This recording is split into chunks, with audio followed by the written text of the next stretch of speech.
દેશની સીમાઓ માતાના વસ્ત્ર સમાન છે. તેનું રક્ષણ કરવું દરેક ભારતીયની ફરજ છે. ભીષ્મ પિતામહ. નમસ્કાર દર્શક મિત્રો, સરહદ ન્યૂઝ ચેનલમાં આપનું સ્વાગત છે. હું અનિતા ગોસ્વામી. હવે જોઈએ સમાચાર વિસ્તારથી.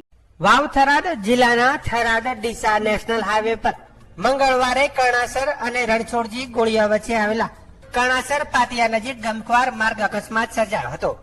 બે કાર સામસામે ધડાકાભેર અથડાતા લાખણી પંથકના બનાસ ડેરીના પૂર્વ ડિરેક્ટર ધુડાભાઈ પટેલનું ઘટના સ્થળે જ કરુણ મોત નીપજ્યું હતું. આ અકસ્માતમાં અન્ય બે વ્યક્તિ ગંભીર રીતે ઇજાગ્રસ્ત થતા સમગ્ર વિસ્તારમાં અરેરાટી ફેલાઈ ગઈ હતી.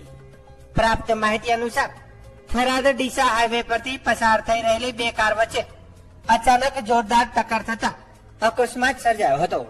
અકસ્માત એટલો ભયાનક હતો કે બંને કારનો કચ્ચરઘાણ નીકળી ગયો હતો. ઘટનાની જાણ થતા જ સ્થાનિક લોકો મદદ માટે દોડી આવ્યા હતા અને 108 એમ્બ્યુલન્સને જાણ કરવામાં આવી હતી. ઈજાગ્રસ્તોને તાત્કાલિક સારવાર માટે થરાદની સરકારી હોસ્પિટલ ખાતે ખસેડવામાં આવ્યા હતા. અકસ્માતના સમાચાર મળતા જ મૃતક અને ઈજાગ્રસ્તોના પરિવારજનો તેમજ સમર્થકો મોટી સંખ્યામાં હોસ્પિટલ ખાતે પહોંચ્યા હતા. હોસ્પિટલ પરિસરમાં શોકમય માહોલ જોવા મળ્યો હતો. થરાદ પોલીસે ઘટના સ્થળે પહોંચી મૃતદેહને પોસ્ટમોર્ટમ અર્થે ખસેડી અકસ્માત અંગે ગુનો નોંધી વધુ તપાસ હાથ ધરી છે. અકસ્માત કયા કારણસર સર્જાયો તે અંગે પોલીસે કાયદેસરની કાર્યવાહી તેજ કરી છે. ઘટના છે પૂર્વ મારા જિલ્લા પંચાયતના સાથી મિત્ર ધોડાભાઈ ચૌધરીનું માર્ગ અકસ્માતમાં અવસાન થયું છે.